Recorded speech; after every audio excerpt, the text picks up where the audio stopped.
What is going on, guys? I am the Psychedelic Mystic, and this is my buddy Keegan from Taco Bell. Say hi, Keegan. How's it going, everybody? Alright. I myself am very excited for this movie because, as you all know, I love me some superhero movies. Keegan, what are you most excited about when seeing this movie? Well, this is the second time we tried to record this because the camera kept messing up. But yeah. You were saying, fuck this road and fuck you, Tarek. You were saying, there it goes again. Fix that, Keegan. You were saying that it's not fixed. It's not fixed. How about that? That's perfect. You were saying you didn't want to compare this too much to Batman versus Superman, and I'm going to try not to for the most part. But this is the second time in this year that we're going to see the same superhero dynamic played out. You know, should they be regulated versus should they not? And I know Carrick loved Batman versus Superman, and I really did. I mean, I thought it was great for what it was, which is an introduction to the Justice League, to the silver screen. But I felt there were some issues with how they played out that plot point, and what I'm looking forward to is seeing if Marvel's able to do it better. I wasn't against the dark tone that Zack Snyder's been taking at all. But I mean, I'm interested to see how it plays out with the traditionally lighter tone that the Marvel movies take. Yeah, I heard this movie's probably like the darkest Marvel movie in the cinematic universe thus far. And it makes sense. The Russo brothers, you know, especially with Winter Soldier, that was about as campy as herpes. I loved Winter Soldier. Like, that movie blew me away. Oh, I did too. Absolutely. It was I feel like it was better than the Avengers. Maybe not so much for me, but I also haven't seen Age of Ultron yet, but I read the plot points of it. So I kind of understand what happened. I also haven't seen Ant-Man either, so hopefully that won't impair me too much from enjoying this movie. Hold the fuck on. You haven't seen Ant-Man? Not yet. I've seen bits and pieces, but I haven't seen the whole thing yet. Okay, I can get with not seeing Age of Ultron, but Ant-Man is great. Everything I've heard says that. I mean, I need to. I do. My thing is, I'm very much against pirating movies. And right now, my card won't work with Redbox, and if I try to watch it on PlayStation Store, it's not available to rent yet, so I can only buy it. Buy it! It's worth the money. Ant-Man is great. Well, and from what I've heard, like, a lot of people were saying that, like, oh, if Ryan Reynolds wasn't Deadpool, Paul Rudd would have been a fantastic Deadpool. Yeah, no. Fuck Paul Rudd. He was good in Ant-Man. No. Don't ever tell me that again. I will kick you out of this car as it's moving. Oh my. I'm a little scared now. But yeah, like I said, I'm not going to compare this movie to Batman vs. Superman yet. That comes later. Biggest concerns for this movie? Biggest concerns? You know, I'm not even worried. Like, I have faith in Marvel with this movie. I don't want to say I don't have any complaints. Marvel has its cake and eats it too with these movies. If I had to pick a concern, for me it would be that I'm not super well versed in the comics. I mean, I know my stuff. I can hold a conversation in the comics, but if you keep trying to go into like super deep stuff with me, I'm going to be completely lost. My concern, however, is that I have two concerns, both of them fleeting at best, but still something that I'm going to be looking out for. It's that the Captain America Winter Soldier dynamic, because in the comics at the end of the Civil War... Oh, that's a fair spoiler warning for anyone that has not read the comics. I have, so it's okay for me to hear, but if you don't want to hear how the Civil War comics end, skip here. But if you're not stupid, you have read them, because they're fucking great. Continue. In the comics, Steve Rogers gets killed by Crossbones or Skull and Bones or whatever. I can't remember off the top of my head. And then Winter Soldier takes up the mantle of Captain America. So I'm interested to see if they do that, because if they don't, Winter Soldier, it would be functionally useless in my opinion. I know some of you may disagree with me for that. And then another thing is how they're kind of already going a little bit out of order by doing the Civil War before the Infinity War. Yeah, that doesn't really bother me that much. Personally, I highly doubt they're going to kill Cap. I feel like neither Tony or Captain America will die in this movie, because I know for a fact Tony's scheduled for one more Avengers movie, and that's obviously going to be Infinity War. So Well, that's a 2-part movie. Yeah, so too, he on might top die of in that. part 1. But this is the end of that spoiler section for the comics. So welcome back if you skipped, and thanks for.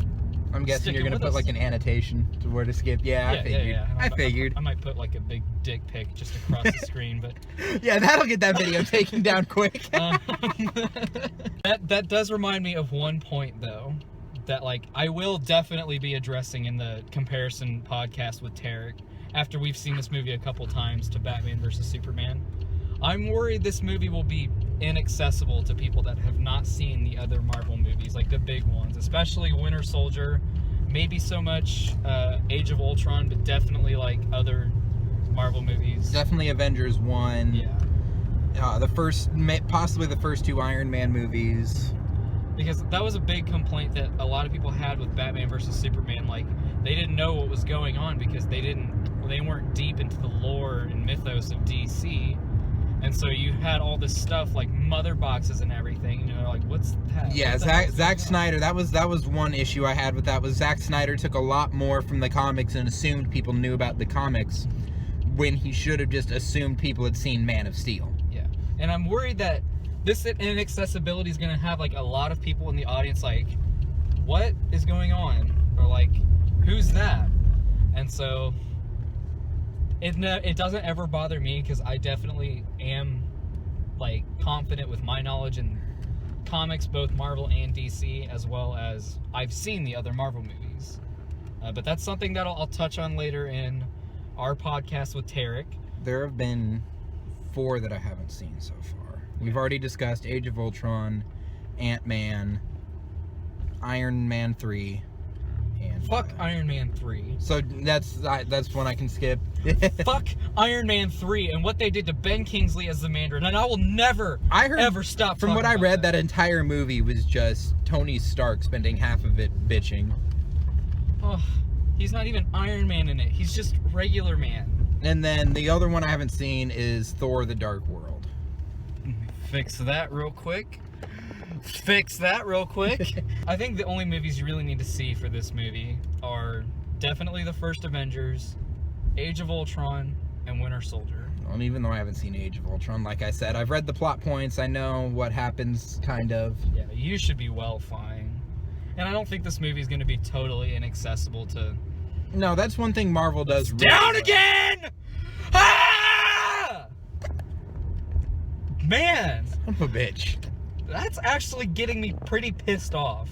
But that's something Marvel does really well, is making their movies accessible. Yeah. I know, Ant-Man, that was a pretty B-list movie.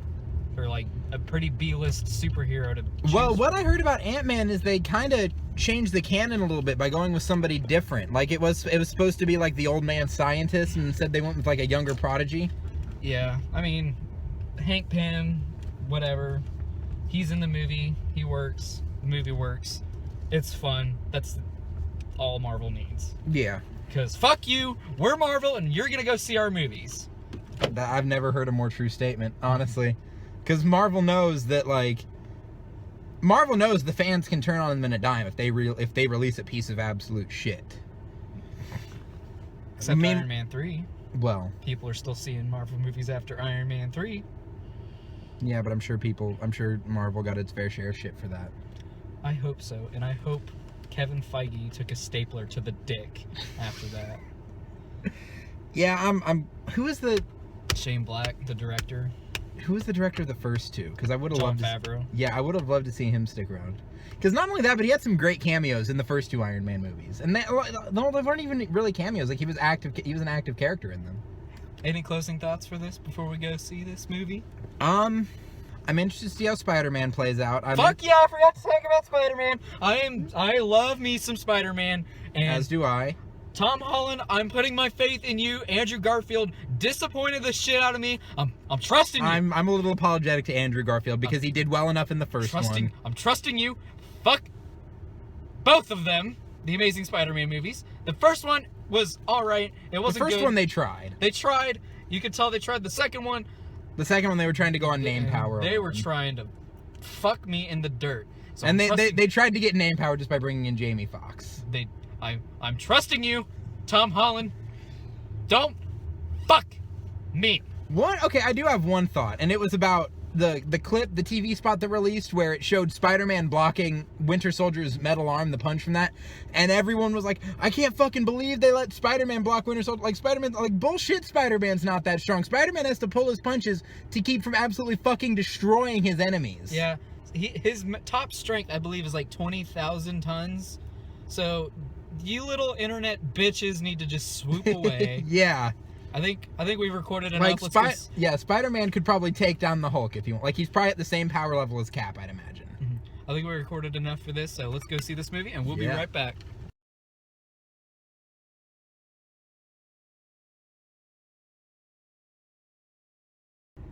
Oh my fucking god. Woohoo! Oh shit! What a movie! Man, that was so great. Oh my god, it was. Oh, man. Hands down the best, probably the best MCU entry we got. Will you fucking raise your seat up? Jesus Christ. That movie was phenomenal. Oh, beyond. Oh man, where do we even begin?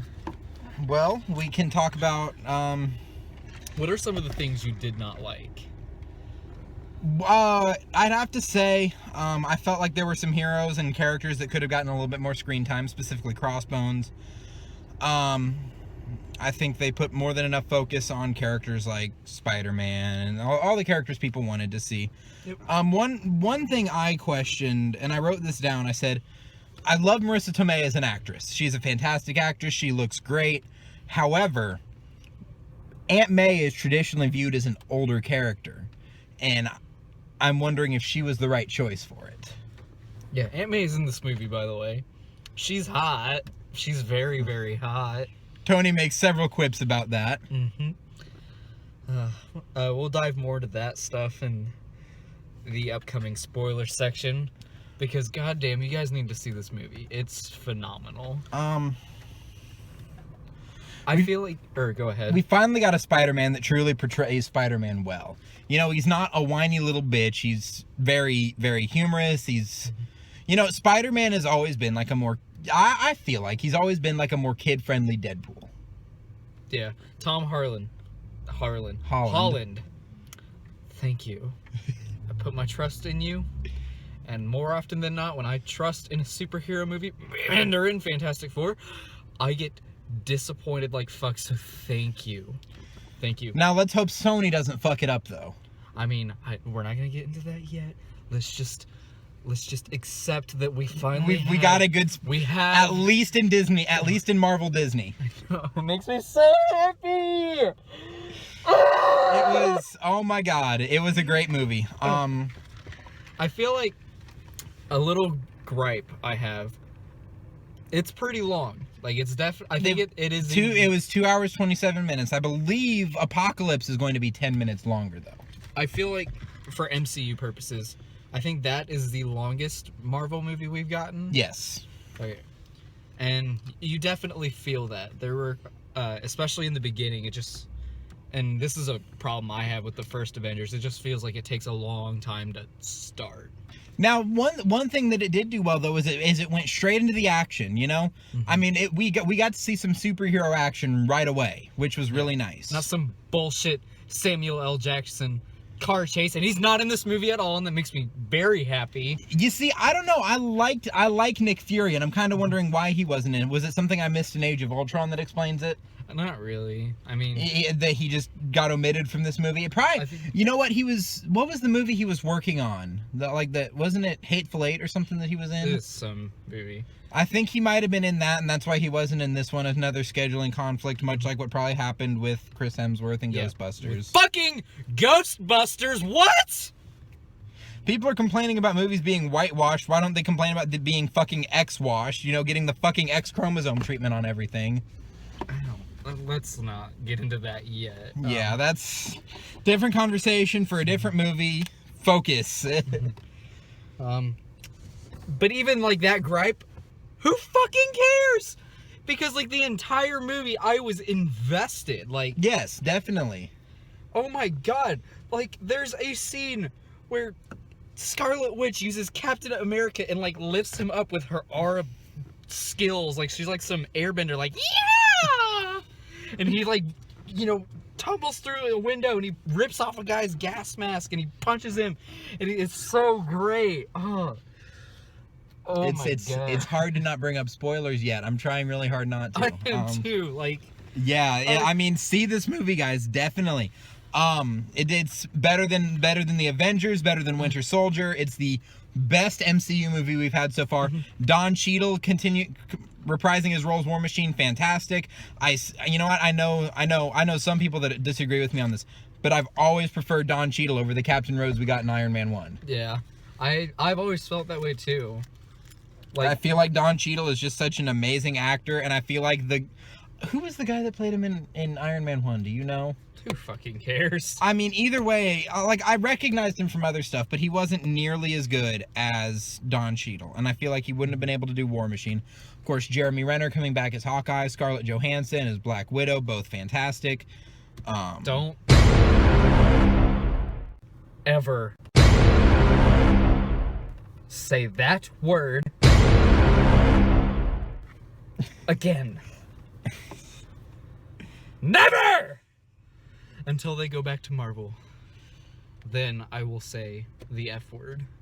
Jesus Christ. I mean, the entire action, like the acting across the board is just stellar. I mean, I think this is the best that Robert Downey Jr. has been as Iron Man thus far. Oh, definitely. And of course, I haven't seen Age of Ultron or Iron Man 3, but you've told me fuck Iron Man 3. So. I know. Age of Ultron's a movie you can watch one time and you're like, okay.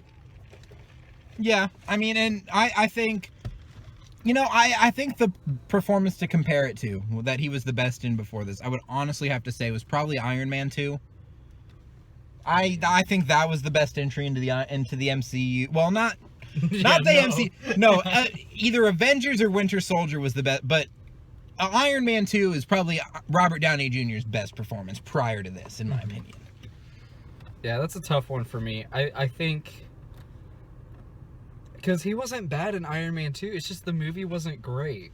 But he did a phenomenal job in that movie. But in this movie, oh my God, he is, like, every facial feature he has is just, like, so realistic.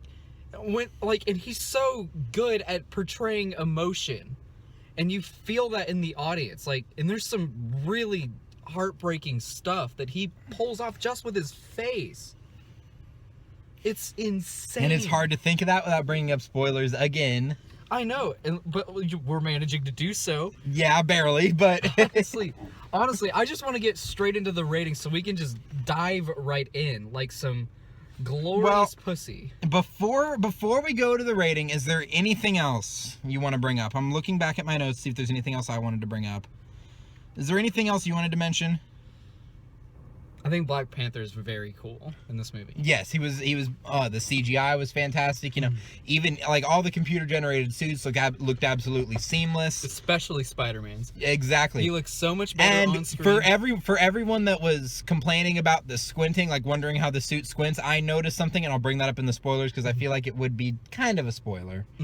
I think his suit looks much better on screen than it does in the trailer, because the trailer, you don't get that high resolution like you do on the big screen. Now, it's definitely more fabric-y, like you would want a Spider-Man suit to be. This is a minor thing, this is, again, not spoilers, but I'm wondering, did this movie need the Captain America title, or could it simply have gone under Marvel Civil War? I think it definitely felt more like a Captain America movie for me, because there was so much emphasis on Captain America and the Winter Soldier. Okay. But it was definitely an Avengers movie.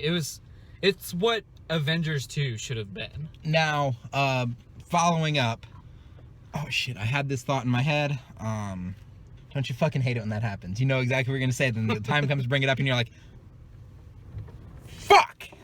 I know I'll remember it.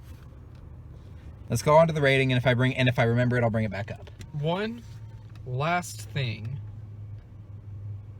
Paul Rudd is fantastic in this movie. Dare I say fantastic? And he wasn't even in it very long, but he did leave a very lasting impression. And now you want to see Ant-Man now, right? Yeah, well, and the way they used Ant-Man was a perfect example of less is more, because I feel like if the movie had been oversaturated with him, it wouldn't have been as good.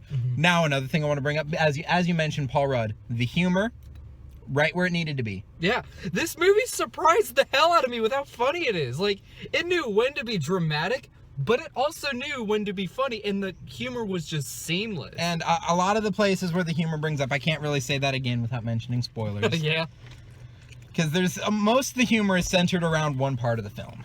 That's where probably I'd say about 75% of the jokes come in is right in that middle cluster. And you know who's very, very responsible for that?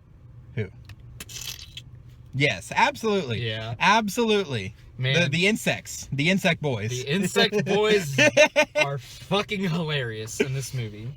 You know, this is the movie you can take anyone to see and they will just love it. You know, with Deadpool, obviously that's one of my favorite comic book movies. It doesn't work for like little kids, but then you still have that humor that Deadpool has with this amazing Spider-Man. Pun intended. Fuck Andrew Garfield. We got Tom Holland. Even Toby, like even early Tobey Maguire, who Yeah. was okay at best. He was better than Andrew Garfield, but he still wasn't Spider-Man. He was.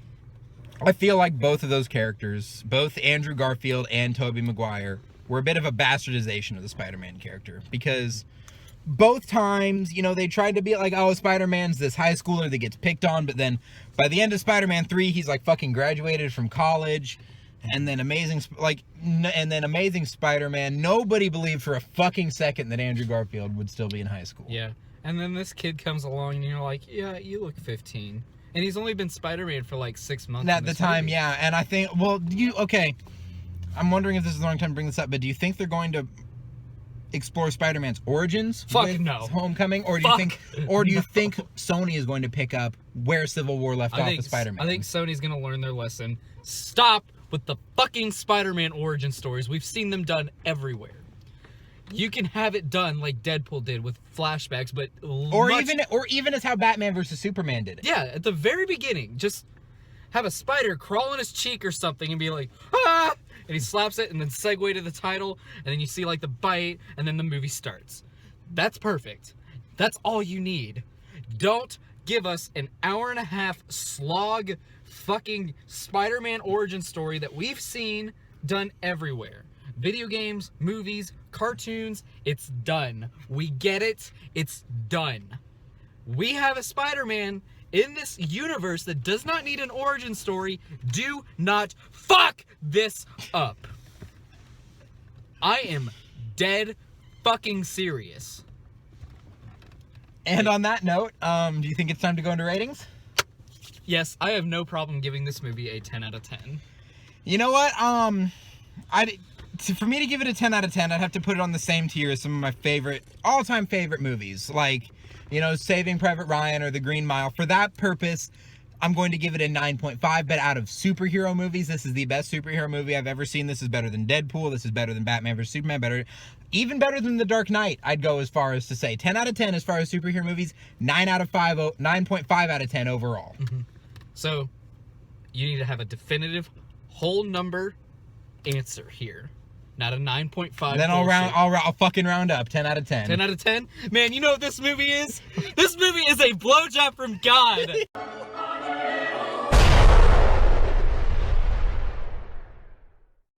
Yeah! Oh my God. Oh, I love this movie so much. Maybe God's an attractive female, though. Let's be completely honest. Like, God's got to look like fucking Scarlett Johansson. I would rather God look like fucking Scarlet Witch. Yeah. Yeah. Because not Angelina Jolie. What's her name? I'm going to look Scarlett Johansson is gorgeous, and I would take everything from her. But I walked out of this theater going, Scarlet Witch. Nice. I definitely want to see a Scarlet Witch solo movie. So be sure you check this channel out. I'm going to watch this movie a few more times, specifically with my buddy Tarek. And we're going to do a comparison video with this movie and Batman vs. Superman. And I'm definitely going to see this movie at least one more time. Probably. Oh, I'm going to see it multiple times so I can get all the notes down I need. obviously I gave this movie a higher rating than Batman vs. Superman. That does not mean I think this movie is better than Batman vs. Superman. So before you hop on my dick about it, I have some genuine things to say about both films. And I hope you guys check that out when it comes out. Obviously, it'll be pretty long because it's going to be part of my podcast series. All right, it was good to have you, my friend. Yes, I will see you whenever we work together next, which probably isn't going to be for a while because I work nothing but opens and opens and opens and opens. And I will see you all in the next video. And I want you all to have a wonderful night and definitely see this movie. Thanks for watching.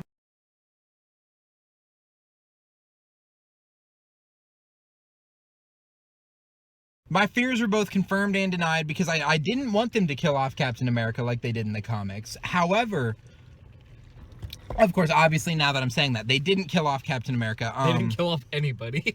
No, and you know what? Going into the movie, seeing the trailer, I was afraid they were going to kill off Rose, and I was like, they're not going to kill... I never thought for I a was second. 50-50 on it because it was like, they showed it in the trailer. That's a very big card to play in a trailer. Mm-hmm. And I'm glad they didn't kill anybody. Well, I think they killed off Crossbones. I mean, maybe, I don't know. We'll find out later. Maybe he'll be maybe he's just one of those characters that makes cameos all throughout. I really like how they did Crossbones because they left it like as a totally resolved, not a cliffhanger at all. That, oh yeah, he's still alive in Winter Soldier and he's Crossbones now. They didn't have some like big long, screen time with him. No, he was just a typical starting out villain, and I think that is the way to go when you're gonna make your Spider-Man solo film, to make like a villain like Shocker. He's just robbing a bank and that entire action sequence at the beginning. And Shocker's someone we haven't seen in a Spider-Man movie yet. And it's so easy to do. Like, what the hell? Why am I not getting paid to write movies? Oh my god. Same reason I'm not getting paid to suck dick. We just haven't gotten our names out there yet. Yeah. I am not gay. I mean, you're kind of gay. I'm a little metrosexual. God, I love the scene. I don't even know where to talk about. Going back to that joke at the beginning of the film, after Winter Soldier has regained his memories, they're sitting in this little like 1960s VW Bug because it's less conspicuous. It really is. Like, they're trying to find something that doesn't draw attention. And then Bucky's sitting there all cramped up in the back seat, and he looks at Sam. He's like, "Can you move your seat up?" And Sam, just completely fucking deadpan, no expression. He's like, "No." Like, I no. Yeah. I really like how they did Winter Soldier in this movie because it showed that he's still messed up from the second Captain America movie, and they use that. I thought the villain was alright. He's a typical disposable villain, Yeah. Simply very similar to Ajax and Deadpool. Yeah. The thing is, Deadpool might have did it better because Ajax had the time of his life in that movie. This movie... You could tell that Ed Skrein was enjoying every minute of it. Oh, yeah. This guy, he felt like he knew he was just being used as fodder. Yeah.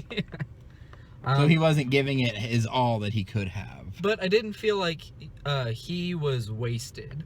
I felt like he did have a purpose in the movie, but it wasn't explored as well as I would want it to.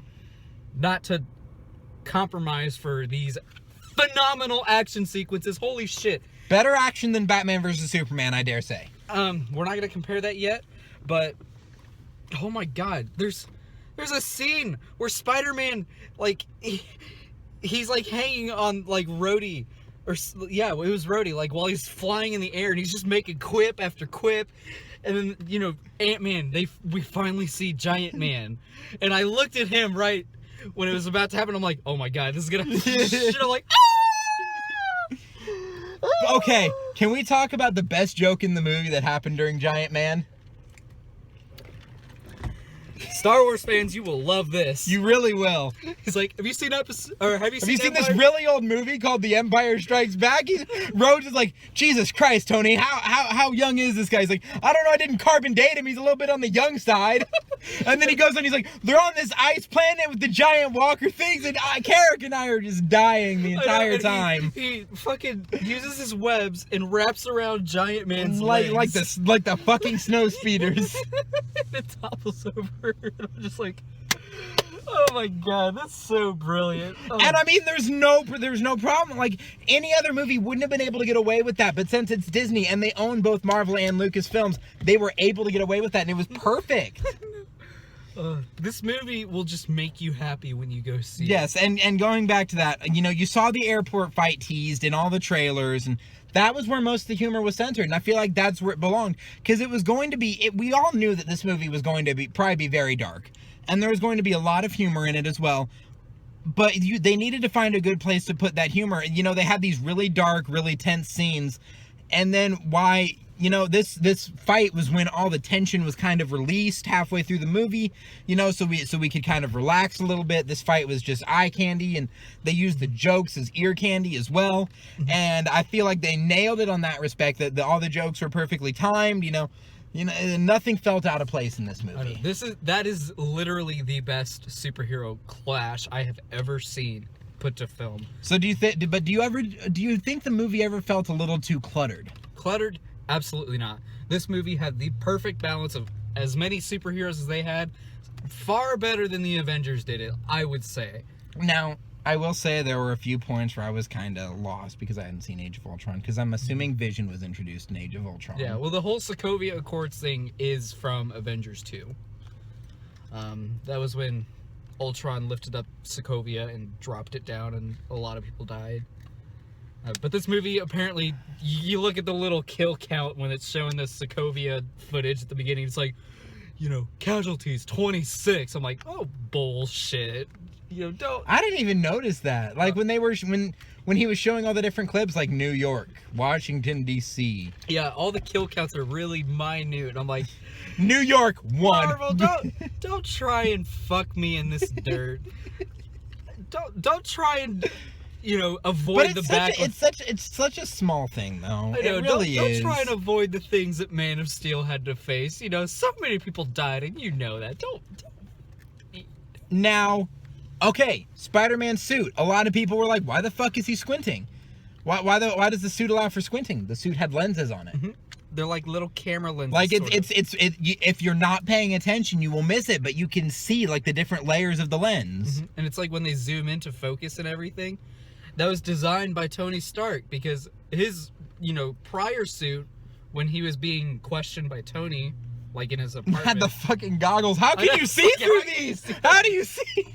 And it looks like... Also, it was like really, like, I can't be the only one that noticed it. Like, he had the suit hanging on a fucking...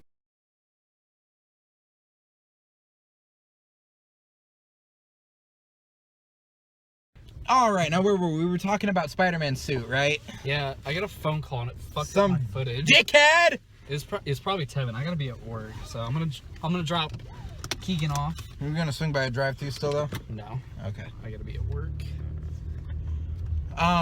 So yeah. Well, I don't know.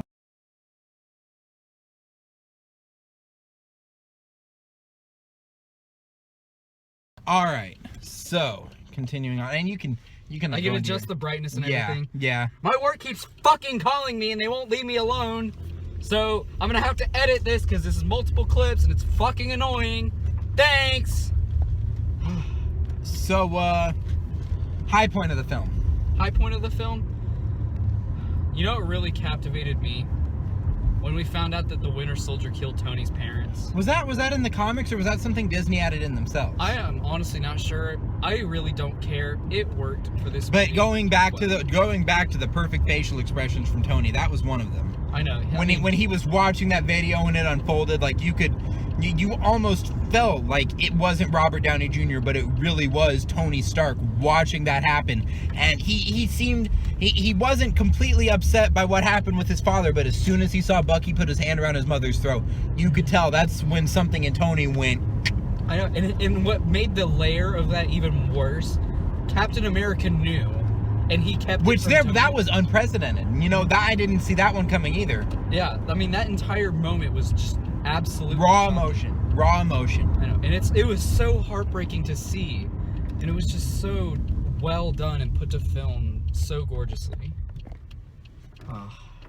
I mean, I've seen worse movies, for sure. Low point. What was the worst part of the film? Worst part of the film?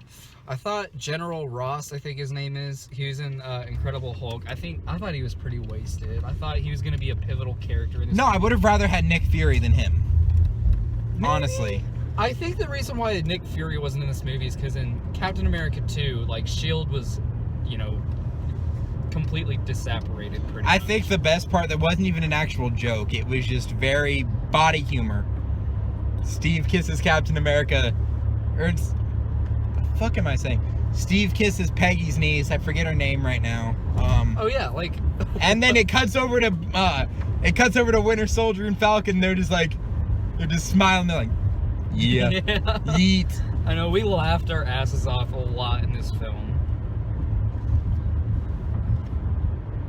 Honestly, I don't really think there's much we can talk about in terms of spoilers. It's one of those movies you just have to go see. Yeah, you really do.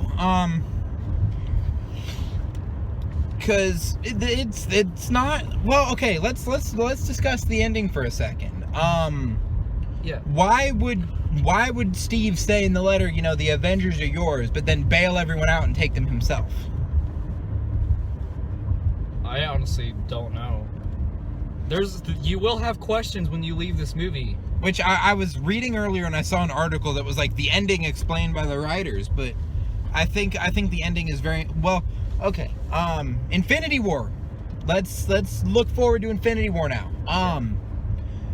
Which the Russo brothers are directing, by the way. After the credits, after all the credits, it cuts away to Spider-Man. Well, no. Before well, that? no. When it shows Winter Soldier and him being put back under, do you think they're finally going to get all the shit out of his head at some point in Infinity War, or do you think they're going to save that for a later film? You know, I'm honestly thinking that might be it for Winter Soldier. I'm thinking that's just the kind of conclusion we need for Winter Soldier.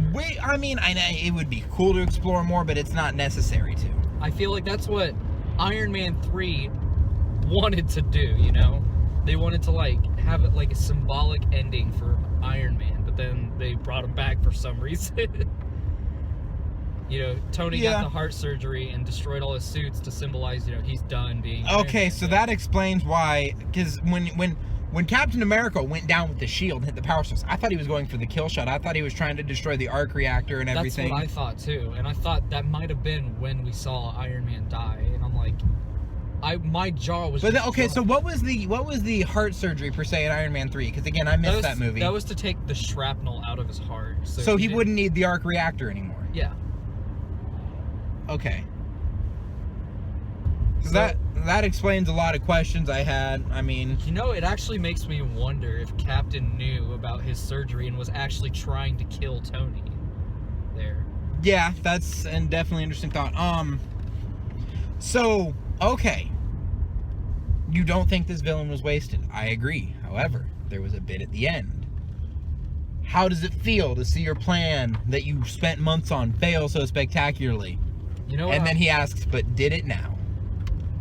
Do you think that's going to lead to something? I'm wondering. I mean, that would be the worst cock tease ever if it doesn't. Yeah, I'm wondering if, like, I think he's supposed to be some supervillain, like, based off of, like, the comics. I'm honestly not sure. I'm not either. It's really dark to see this turn. Yeah, I know. It's almost a blind turn. Is it right there? Yep. Crap. That was awful. But the movie worked on so many levels. The emotion worked, the drama worked, the jokes worked. I mean, the unexpected turn from Black Widow when she told Steve, she was like, "Get the fuck out of here," and then kept Black Panther at bay. The way Black Panther realized the error of his ways at the end. And I'm glad Black Panther prevented him from committing suicide. And he's like, "The living aren't done with you." Yeah, that was a really interesting plot point too. And a lot of this is going to play into Infinity War, and I'm really excited to see that. They did a great job setting up Infinity War. Where are they gonna go after this? You missed the turn, but oh well, we can hit a UE somewhere. Well, fuck. So yeah, I mean, I think the really the only complaint I had was the casting choice of Aunt May. I feel like they should have gone with an older actress. I mean, don't get me wrong, Marissa Tomei is beautiful. I will. And she's an amazing actress, but I think she is too talented to be used on a minor role like that. I think she would be much better used as, I don't know, I don't even know if she should have been used in this franchise. I will never have a problem looking at her face. I'll tell you that right now. I mean, the movie I know her best as is The Lincoln Lawyer. She was in that. She was fantastic opposite Matthew McConaughey. Is there really anything else to talk about? I feel like this movie is very it shows a lot that you can. It's very complex and simple to grasp at the same time. Yeah, and you were addressing earlier that you were afraid that it would be hard to digest. Yeah, and it wasn't. It was so there were a few things that I felt a little confused on because I hadn't seen Age of Ultron. Ant-Man, I wasn't confused by that. Ant-Man was. I feel like if you hadn't seen Ant-Man, you could jump into this and grasp the character just fine. He's. But honestly, if you haven't seen Ant-Man, what the hell is wrong with you? A lot of things. Yeah. Especially with me. But it was a very well-made movie. If you haven't seen it, see it. If you have seen it, see it again. If you've seen it 5 times, see it 6 times. If you've seen it 100 times, go for all 101. Yeah, we're not making this up. This is the best Marvel Cinematic Universe movie. Have you ever watched Bum Reviews from Channel Awesome? I have not. Oh, I know Channel Awesome, like the nostalgia critic. Yeah, it's the same guy, but he just dresses up entirely differently in every review. Even if it's a great movie or not, he starts out with, "Oh my God, this is the greatest movie ever." That's how I wish I'd fucking started this review, because it really is. Joss Whedon set up this fantastically with the Avengers by bringing them all together, and it's just gotten progressively better and better and better. And now I think we can finally turn this light on. Yeah. I think the Russo brothers are doing a phenomenal job, and I'm really excited for. They also did Winter Soldier, correct? Yeah, they did Winter Soldier, They didn't do Age of Ultron, did they? Nope. And that was Joss Whedon's last film with Marvel. Which I've heard it was. Why does it smell like candles? I don't know. You just missed my. Are we just gonna hit that curve and loop back around? Yeah. It was a very well made movie. I mean, we're not fucking around. Go see this. Where do you think we're gonna go after Infinity Wars? You know what? That's looking too far ahead because Infinity War is still 2 years away. Part 1, anyways. Part 2 is what, 3 years away? They're doing an 18 and 19 release for that. Yeah, I think so. It's either 18 and 19 or 17. And so 19. Do you think? So against Scarlet Witch, beautiful actress. I mean, she's very well endowed. Yeah. Man. I wonder if she's ever given like a hand job with like her power. She just uses that aura to grab like the semen in some guy's balls and just pull it out or something. That sounds painful. Yeah. That sounds painful. It's so awful. I'm not gonna kink shame you, Carrick, but that's fucking weird. Oh my God, I regret saying that. Oh my gosh. You know what I would like to see done after Infinity Wars? What? Some Secret Wars. That's a storyline I'm not familiar with. You know what? No, he's totally gonna be kink shamed later.